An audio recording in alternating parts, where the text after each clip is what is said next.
Well, there were some robust exchanges during the second day of hearings at the UK Supreme Court on whether it was lawful for Parliament to be suspended in the run-up to Brexit. The Prime Minister's case that the decision was a political one and not one for judges was dismissed by a barrister representing his opponents, who told the court that the Mother of Parliaments was being shut down by the father of lies. Our Home Editor Mark Easton reports on the day's events. At the Supreme Court, the power struggle between the United Kingdom's government and its parliament has for some become an Instagram moment, a photo opportunity. I was there. Good morning, Sir James. 11 justices are being asked to make the final legal call on whether Boris Johnson's decision to suspend Parliament for 5 weeks was an unlawful ruse to get Brexit done by Halloween. The suggestion ultimately that the Prime Minister was concerned to stymie Parliament, whatever on earth that means, is, we respectfully submit, untenable. The case hinges on what might be called Westminster's triangle of power, the relationship between 10 Downing Street, the Houses of Parliament and the Supreme Court. Sir James Eadie, the government's go-to barrister, argued suspending or proroguing Parliament was a matter for Downing Street and the courts shouldn't interfere. Some judges raised a legal eyebrow. I mean, if there's anybody who is better placed to defend parliamentary sovereignty, the legal principle of parliamentary sovereignty, it is us here. It's no good simply turning up and shouting about parliamentary sovereignty, because parliamentary sovereignty means a number of different things. Isn't it odd that nobody has signed a witness statement to say, this is true, the reasons are, these are the true reasons for what was done? My Lord, you have the witness statement you have. So what's Boris Johnson's working assumption as to what's going to happen here? Well, a senior government source says Downing Street thinks the judges will want to rule on the legality of the Prime Minister suspending Parliament and may want to fire a few warning shots about a government closing Parliament illegitimately. But even if they're right, how that affects government business, or even Brexit for that matter, well, that's far from clear. Once Parliament has been prorogued, the only constitutional actor still standing is the courts. This lawyer, representing Scottish politicians who want to stop a no-deal Brexit, took the judges back to the triangle of power, arguing the courts must decide on the legality of Downing Street's actions. We've got here the Mother of Parliament being shut down by the father of lies, rather than allowing lies to triumph.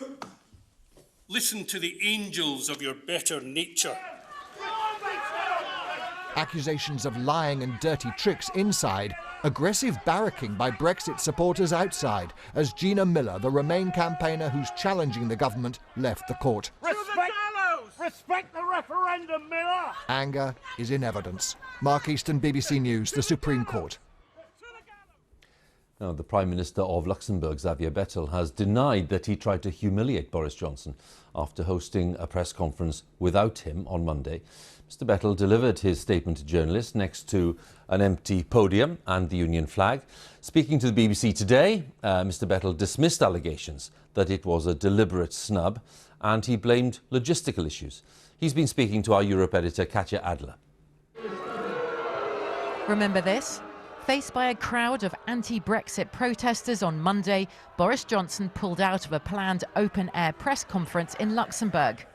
His host decided to go it alone, giving vent to obvious frustration with the Brexit process next to an empty podium. Mr. Johnson? Accidental undiplomacy or intentional humiliation? We had a situation where I thought we should go and we should speak to the people and tell them to have respect to Prime Minister Johnson, and this was really my goal.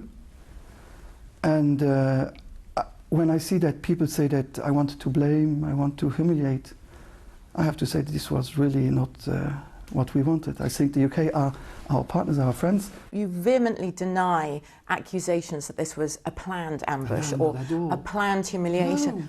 But Prime Minister, you are a very experienced politician. You must have realised how it would look to have an empty podium where the UK Prime Minister should have stood, but Boris Johnson wasn't there in order to answer the very emotional criticisms that you had about the Brexit process there, you must have realised how that was going to go down, if you like. Do you regret it now, looking back on it? No, because the fact it was agreed to have this press statement together.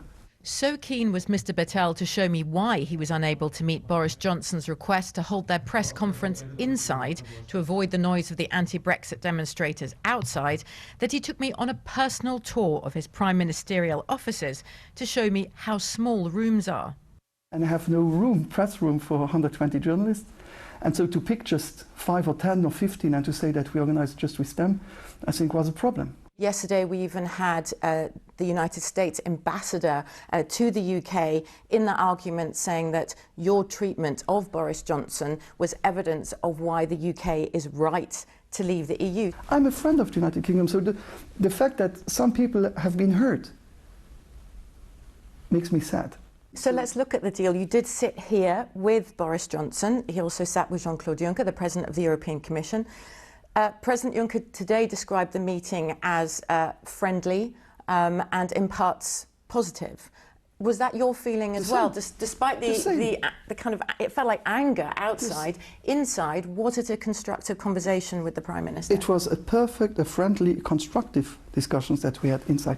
But I'm waiting for concrete proposals. Time is ticking. Time is ticking. He told me that what could be plans, what could be ideas, but I can't decide on ideas.